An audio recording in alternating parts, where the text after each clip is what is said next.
पाहुयात पुढची बातमी। भोंदू अशोक खरात आर्थिक गैरव्यवहार प्रकरणात नामकरण आवारेला 5 दिवसांची पोलीस कोठडी सुनावण्यात आली आहे। नामकरण आवारेला सिन्नर न्यायालयात हजर केलं होतं। आवारे खरातच्या आर्थिक साम्राज्याचा महत्त्वाचा दुवा मानला जातोय। अशोक खरातवर ब्रह्मांड नायक असं पुस्तक लिहून त्यानं खरातचा उदो केला होता। जगदंबा पतसंस्थेतील 32 बनावट खात्यांच्या आर्थिक करेक्शनवर तपास केंद्रित सध्या सुरू आहे। एक नजर टाकूयात ग्राफिक्सवर। कोण आहे नामकरण आवारे? नामकरण आवारे हे येथील जगदंबा पतसंस्थेचे संस्थापक। जगदंबा पतसंस्थेत खरातनं 32 खाती उघडली आहेत।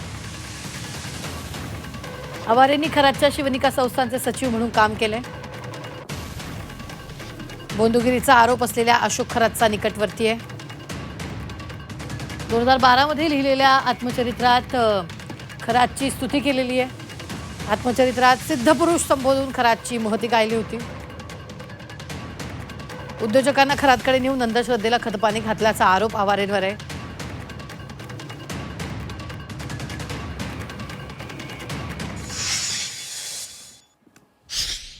आज आवारेंना न्यायालयापुढे हजर करण्यात आलं। काल त्यांना अटक केली होती संध्याकाळी। या गुन्ह्यामध्ये यापूर्वी अशोक खरात यांना पण अटक झाली होती आणि त्यांना 18 तारखेपर्यंत पीसी दिलेली आहे। त्यामुळे यांना पण त्यांच्यासोबत म्हणजे सारखीच तारीख ठेवली आहे आणि 18 तारखेपर्यंत पोलीस कोठडी देण्यात आलेली आहे। यांच्याविरुद्ध फिर्यादीत काही आरोप नाही आहे। फिर्यादीत यांचं नाव पण नाही आहे। आवारे कुटुंबियांच्या नावाने सुद्धा आरोपी नंबर 1 ने समता बँक शिर्डीमध्ये काही खोट्या एफडीज केल्या आहेत। त्यामुळे त्यांचं आणि यांचं जर काही संगनमत असतं तर त्यांना तिकडे खोट्या नावाने करायचं काही कारणच राहिलं नसतं। तिकडे ऑलरेडी तक्रार चालू आहे आणि त्यात आमचे जबाब पण झाले।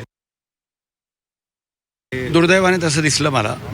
मी म्हणजे पोलिसांनी आरोपीला साक्षीदार म्हणून नोटीस दिली होती कलम 179ची आणि साक्षीदार म्हणून नोटीस दिल्यावर ते पोलीस स्टेशनला जबाब द्यायला आले आणि मग त्यांना पुढे अटक करण्यात आली।